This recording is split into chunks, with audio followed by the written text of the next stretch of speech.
Les ondes de Limo. Osez la curiosité pour votre bien. Anne-Sandrine Di Girolamo.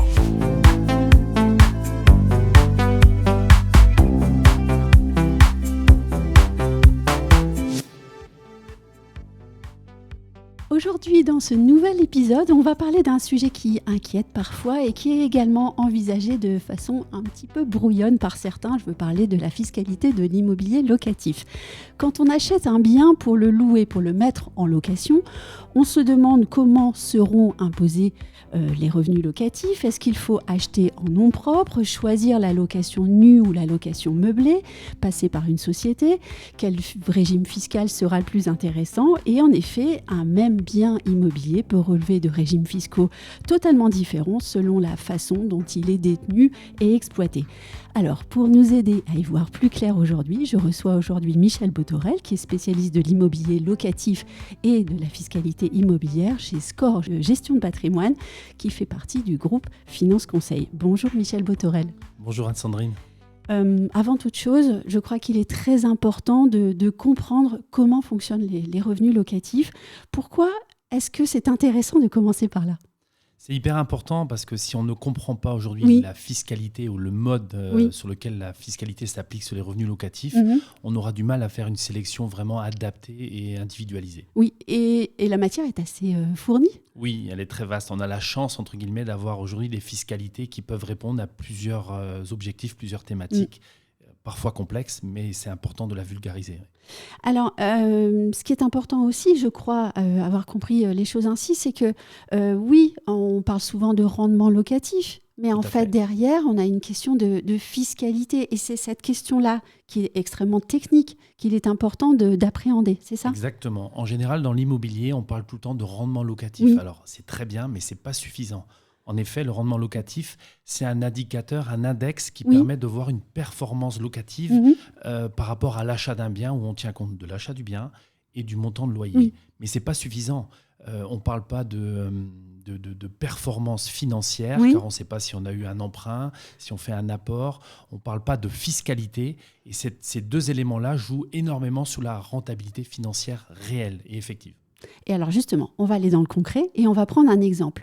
Alors, quel sera votre exemple aujourd'hui ? Alors, on peut prendre un exemple assez basique pour simplifier et vulgariser les éléments. Oui. On peut prendre par exemple un bien que l'on achète 200 000 euros, sur lequel on a une performance locative de 5%, pour histoire d'avoir une base, qui nous donne 10 000 euros de revenus locatifs annuels. Oui. Bien sûr, on considère que ce bien-là est bien placé, bien situé et acheté au bon prix. Oui, en fait, vous voulez tout.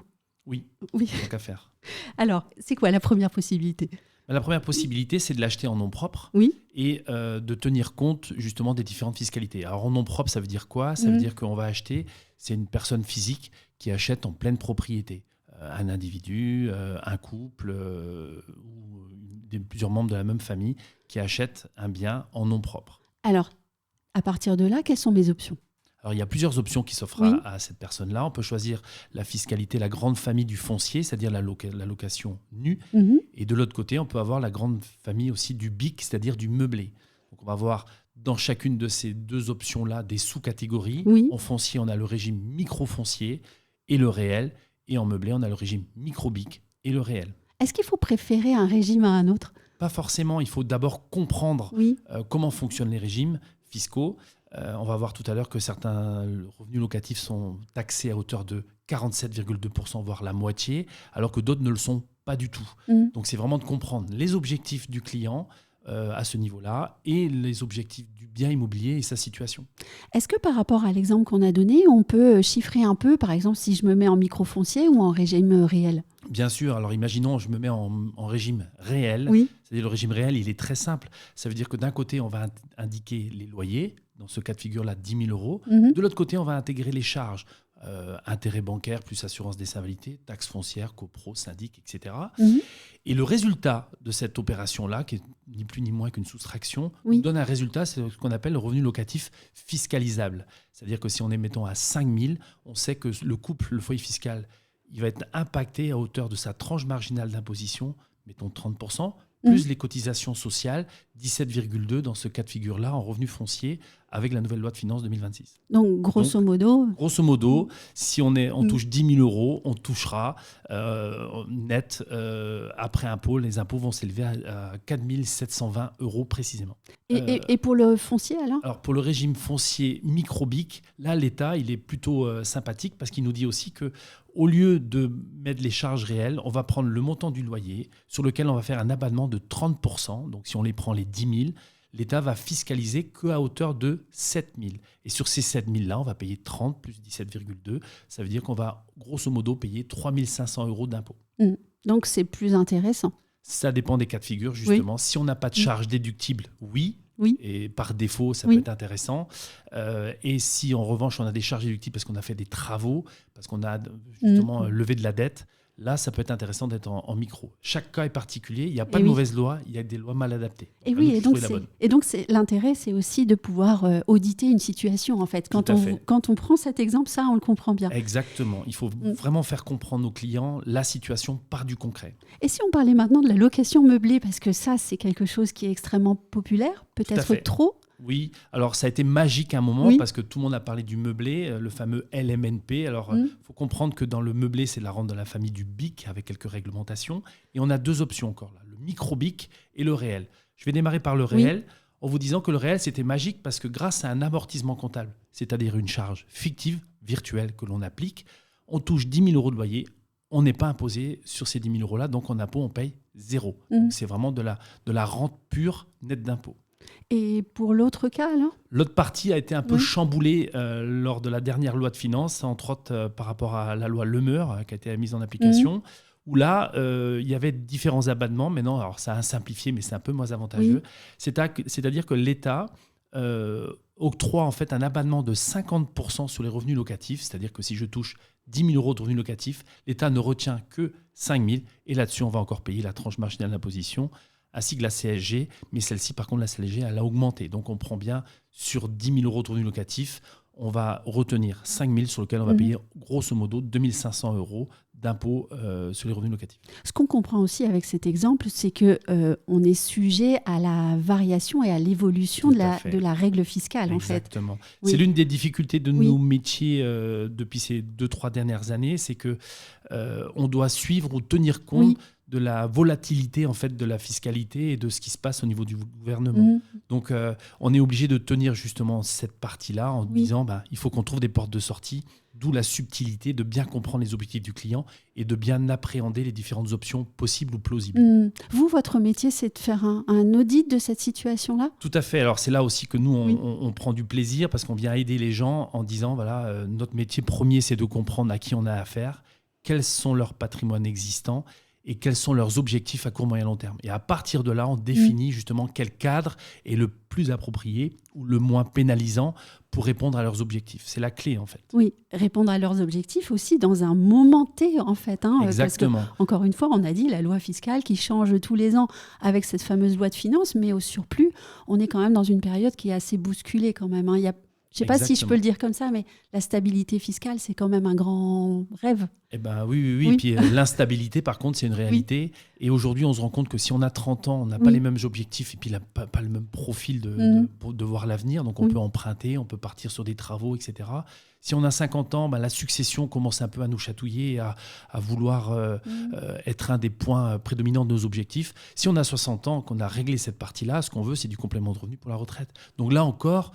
Je vais redire la même phrase, il n'y a pas de mauvaise fiscalité. On va aller sélectionner la fiscalité qui correspond au mieux ou au moins pire par rapport à la situation et aux objectifs du client, tout en préparant le plan C, le plan catastrophe. Si tout évolue, est-ce qu'on a une porte de sortie ?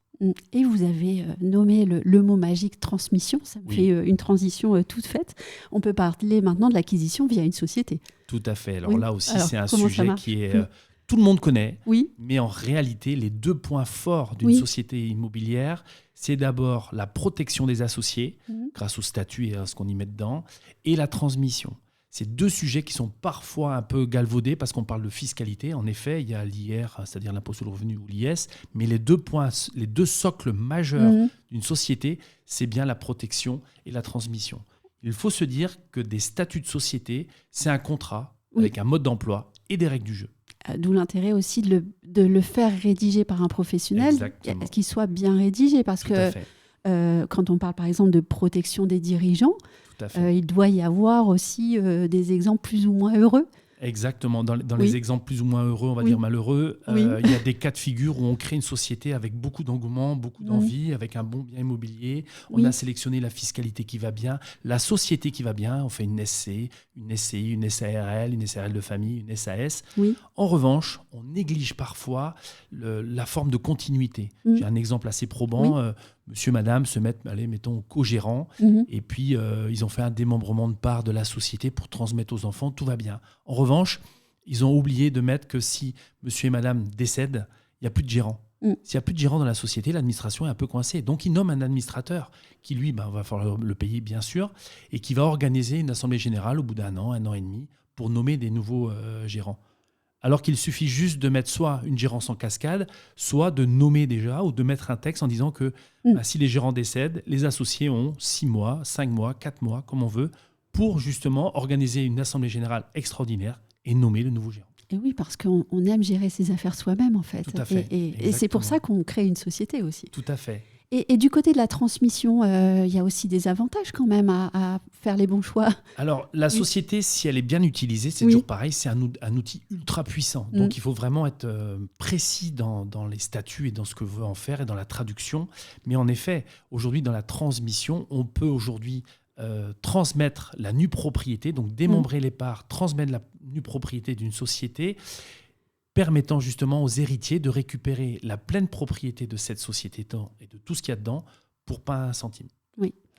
Quelles sont les erreurs commises le plus fréquemment, alors fiscalement parlant, selon vous ? Le plus fréquemment, selon moi, c'est des discussions parfois qu'on a avec son voisin lors d'un barbecue, ou bien qu'on constate qu'on a vu une émission qui parle de la société civile, et puis on se dit, mon voisin en a fait une, je ne suis pas plus con que mon voisin, voire même moins, donc je vais en faire une également.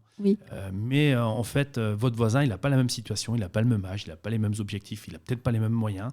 Il n'a peut-être pas tout compris. Il n'a peut-être pas tout compris aussi, ou il a mieux compris que nous, et puis pour lui c'est adapté et pas pour nous. On revient encore, il n'y a pas de mauvaise loi, mais des lois mal adaptées, ou il n'y a pas de mauvais système, il y a juste que des systèmes mal adaptés. Le copier-coller est très dangereux. Oui, donc on ne fait pas comme son voisin et on ne suit pas la mode du moment. Voilà, on s'intéresse à ce qu'a fait le voisin. Est-ce qu'il nous dit tout ? On ne sait pas, même si dans un barbecue on dit beaucoup de choses. Mais donc voilà, bien se poser les bonnes questions est aussi important que de trouver les bonnes réponses. Est-ce qu'il y a dans votre histoire professionnelle une histoire que vous auriez aimé voir se dérouler autrement, là où les erreurs auraient pu être évitées ? Oui, alors c'est des histoires un peu tristes parfois, parce que c'est souvent quand il y a un décès, on se rend compte qu'il y a un blocage. Ça veut dire que les parents ont fait tout ce qu'ils voulaient vraiment de transmettre, donc c'est un cadeau énorme qu'ils font en fait les parents aux enfants. Oui, et puis c'est le fruit d'une vie de travail. D'une vie de travail, et qui quelquefois tombe en catastrophe parce qu'il manque une phrase dans les statuts. Là, c'est dommage, quoi. Ou dans les indivisions aussi, où les familles se déchirent parce que au début, ils s'entendent bien, mais ils n'ont pas un même rythme de vie, les enfants. Il y a un qui est intermittent du spectacle, et c'est très bien. Un autre qui travaille à la City, à Londres, et c'est très bien aussi.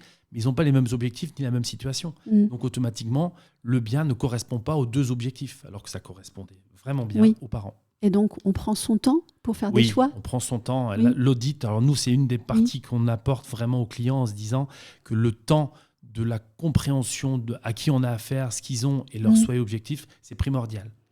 Et de hiérarchiser ces objectifs-là, c'est vraiment notre bataille au quotidien et notre cœur de métier. Ouais. C'est passionnant, en fait, votre métier, parce que vous avez une partie très technique et il faut être à l'affût de l'actualité fiscale et puis aussi juridique de façon générale. Et puis, au fond, vous touchez à l'humain, à l'histoire des familles. Oui, c'est exactement ça. On rentre dans la vie des gens, que ce soit des petits patrimoines ou des grands patrimoines, si je peux me permettre cette expression. Mais là, l'idée qui me vient en tête, c'est aujourd'hui un client qui, par exemple, est atteint de faire le tour du monde aujourd'hui. Je le salue d'ailleurs, parce qu'on a trouvé justement des solutions adaptées pour lui, correspondant à ses souhaits et objectifs. Il voulait faire une tour du monde en bateau il y a 5 ans, et aujourd'hui il est sur l'eau. Donc il m'a envoyé la photo de son bateau au Brésil avec lui dessus en disant merci. C'était un beau cadeau réellement, quoi. Oui. Et en 1 minute, si vous deviez décrire votre métier ? Mon métier, il est très simple. Même si on s'est entouré de complexité, mon métier, c'est vraiment l'audit patrimonial, en se disant qu'aujourd'hui, on veut comprendre qui on a en face de nous. Je suis marié, pas marié, divorcé, remarié, etc. Qu'est-ce que j'ai comme patrimoine ? J'ai un peu de liquidité, j'ai 1 ou 2 biens immobiliers en location, mais surtout, quels sont mes souhaits et objectifs ? Et là, on va hiérarchiser vraiment les souhaits et objectifs. Et c'est là que nous, on intègre vraiment la famille, on boit le café, on est des buveurs de café. Et derrière, on va trouver justement les solutions. Est-ce qu'on met une société en place ? Est-ce qu'on met un démembrement, une donation ? Est-ce qu'on fait un bout d'assurance vie ? Parce que c'est un outil magique aussi pour la transmission. Est-ce qu'on achète un bien immobilier ancien avec des travaux, du neuf en VFA, avec les points de vigilance qu'il faut avoir, etc. Donc là, on est vraiment dans notre cœur de métier et c'est là-dedans qu'on s'éclate. Et je suppose quel plaisir de recevoir ces SMS, d'un bateau ou d'ailleurs. Hein, mais c'est l'alarme qui arrive en fait. Oui, parce que c'est un dirigeant, un très beau chef d'entreprise qui était très méfiant au départ parce que justement, besoin de tout comprendre, tout décortiquer. Donc on est rentré vraiment dans le moteur, dans le réacteur, on peut dire. Et puis aujourd'hui, il est sur son bateau, il est détendu, il est en short. Je ne l'ai jamais vu en short, évidemment. Et il est content parce que son objectif est atteint. Donc génial. Alors, on lui dit coucou. Et puis, un grand merci pour tous ces éclairages. De rien, avec plaisir. Et merci à vous qui nous avez regardés. Si vous avez aimé ce podcast, n'oubliez pas de le liker, de le partager sur les réseaux. Je vous remercie par avance. Et puis, je vous dis à très bientôt pour un nouvel épisode.